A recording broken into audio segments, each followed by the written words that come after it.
आज पूरा बिहार एक कोचिंग स्टेट बन चुका है, पूरा बिहार एक ट्यूशन स्टेट बन चुका है। प्रॉपर अखबार में विज्ञापन निकाल के पब्लिकेशन करवाकर प्रॉपर नोटरी से नोटराइज करा के इन लोगों ने एफिडेविट के माध्यम से अपना नाम चेंज किया था। नीतीश कुमार और अनंत सिंह के फादर के नाम को लेकर के कुछ झोल है, तो इस पर आपकी क्या प्रतिक्रिया है? हाँ देखिए, ये हम लोगों तो इसके तहकीकात में नहीं गए थे, लेकिन कल जदयू के द्वारा हमारे प्रदेश अध्यक्ष जी पे कई आरोप लगाए गए।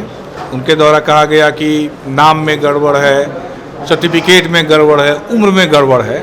तो हम लोगों ने जदयू के नेताओं की कुंडली खंगालनी चालू की, तो एक बड़ा ही रोचक तथ्य प्रकाश में आया कि जो इनके आका हैं, जो कई राजनीतिक पलटी मार चुके हैं, नीतीश कुमार जी का, जो एनआईटी पटना में जब वो 1967-72 सत्र में पढ़ाई कर रहे थे, उस समय इनका ये डॉक्यूमेंट्री एविडेंस है हम लोग के पास।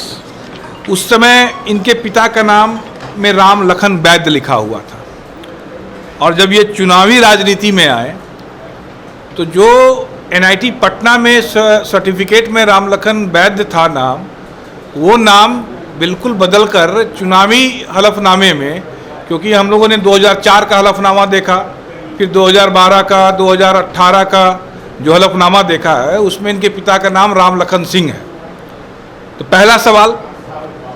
दूसरा, इसे मैं बहुत ऑथेंटिक नहीं मानता हूँ, लेकिन जो इनके राष्ट्रीय अध्यक्ष हैं राजीव रंजन सिंह, जब 2004 का इनका हम लोगों ने हलफनामा देखा तो उस समय राजीव रंजन सिंह नाम था। 2004 का चुनाव इन्होंने बेगूसराय से लड़ा था। 2009 का चुनाव ये मुंगेर से लड़ने चले गए थे।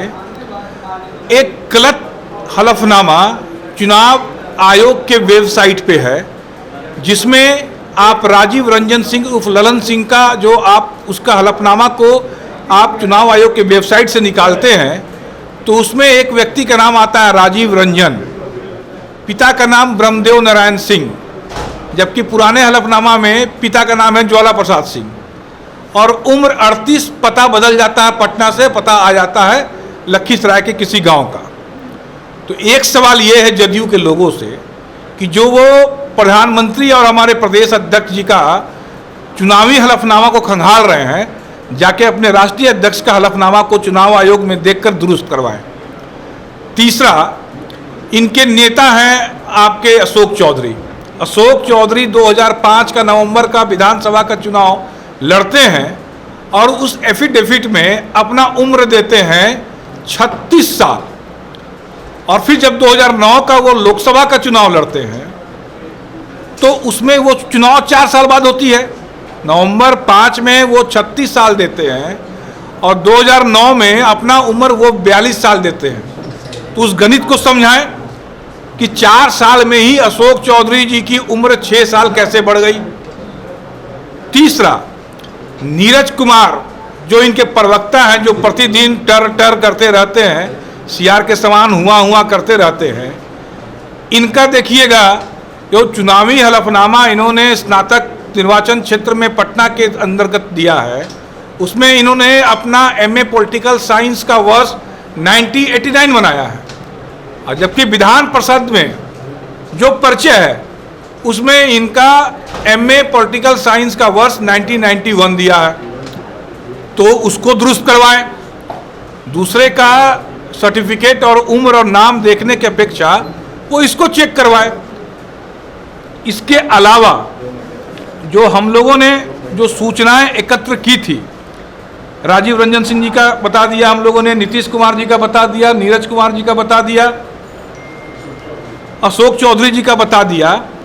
अब उससे भी एक ज्वलंत बात, जो ये सर्टिफिकेट कभी प्रधानमंत्री जी का खोजते हैं, कभी सम्राट जी का सर्टिफिकेट खोजते हैं, इनसे एक बड़ा सवाल है बिहार के बच्चों के सर्टिफिकेट के बारे में। आपको मालूम है कि प्रतिवर्ष annual status of education report निकलती है, उसमें बिहार में जो सर्वे के बाद जो नतीजे आए हैं, जो प्रकाशित हुई है 2022 की, वो ये प्रकाशित हुई कि बिहार में सरकारी विद्यालयों में जो बच्चों की उपस्थिति मात्र 60% है, जबकि ये पूरे देश का एवरेज 72% है। बिहार में जो सरकारी विद्यालय में हमारे बच्चे पढ़ते हैं उसमें से 70% से ऊपर के बच्चों को ट्यूशन या कोचिंग का सहारा लेना पड़ता है, जबकि राष्ट्रीय औसत ये मात्र 35% है। आज पूरा बिहार एक कोचिंग स्टेट बन चुका है, पूरा बिहार एक ट्यूशन स्टेट बन चुका है। तीसरा इनसे सवाल है, ये सर्टिफिकेट हमारे नेताओं का ढूंढते हैं, इनके सभी, चाहे वो सेकेंडरी विद्यालय हो चाहे हायर सेकेंडरी विद्यालय हो, सभी विषय के शिक्षक नहीं हैं, कोई प्रयोगशाला नहीं है। तो आखिर जब प्रयोगशाला नहीं है और सभी विषय के शिक्षक नहीं हैं तो आप सिलेबस कैसे पूरा करवाते हैं? और उन बच्चों का एग्जाम लेके जो आप पास का सर्टिफिकेट देते हैं तो क्या उस सर्टिफिकेट को हम असली समझें या नकली समझें?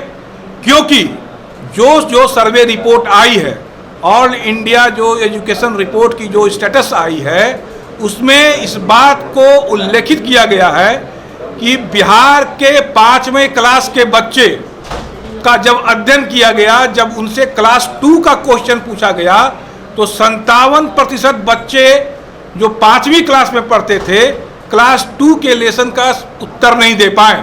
उससे भी भयावह स्थिति ये होती है कि जब उन्हीं बच्चों से क्लास 3 के क्वेश्चंस पूछे जाते हैं, उसके लेसन्स पूछे जाते हैं, तो 80% बच्चे जो 5वीं क्लास में पढ़ रहे हैं वो तीसरी क्लास के लेसन को नहीं बता पा रहे हैं।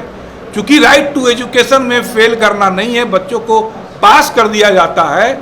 लेकिन जो ये शिक्षा का स्थिति है, जो सर्टिफिकेट बिहार के बच्चों को ये दे रहे हैं, उसका ये जवाब देंगे, क्योंकि बिहार की जनता, बिहार के बच्चे, बिहार के स्टूडेंट वो जवाब मांग रहे हैं। और जब ये जनता के बीच में जाएंगे तो इनका कॉलर पकड़ के, इनका हथेली पकड़ के वो जवाब मांगा जाएगा।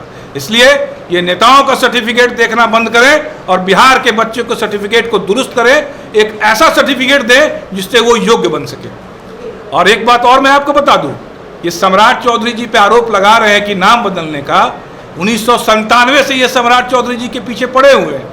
1997 से जब से सम्राट चौधरी जी का राजनीतिक उदय हुआ, एन केन प्रकारेण उनके पीछे लग के उन्हें अपमानित करने के लिए, उन्हें उनका हौसला गिराने के लिए ये काम इसलिए कर रहे हैं कि समता पार्टी हो या बात की जदयू पार्टी, ये कुशवाहा राजनीति को बिहार के फलक पे उभरना नहीं देना चाहते हैं। ये कुशवाहों को अपना राजनीतिक गुलाम बना के रखना चाहते हैं। इसलिए ये लगातार सम्राट चौधरी पे हमलावर हैं। और एक कुशवाहा का नेता बिहार का इतना अच्छा नेतृत्व कर रहा है, इतनी बड़ी पार्टी का नेतृत्व कर रहा है, इनको आंखों नहीं सुहा रहा है और इन्हें डर लग रहा है कि जिस चीज को इन लोगों ने पिछले 30 वर्षों से कुशवाहा राजनीति का दमन करके रखा था, अब वो प्रस्फुटित हो गई है। इसलिए हताशा के भाव से ये अनर्गल बयान दे रहे हैं। सम्राट चौधरी जी ने तो 1997 के बाद से, जब इनका नाम परिवर्तन का 2013 में ही इन लोगों ने एफिडेविट दिया था, प्रॉपर अखबार में विज्ञापन निकाल के पब्लिकेशन करवाकर, प्रॉपर नोटरी से नोटराइज करा के इन लोगों ने एफिडेविट के माध्यम से अपना नाम चेंज किया था।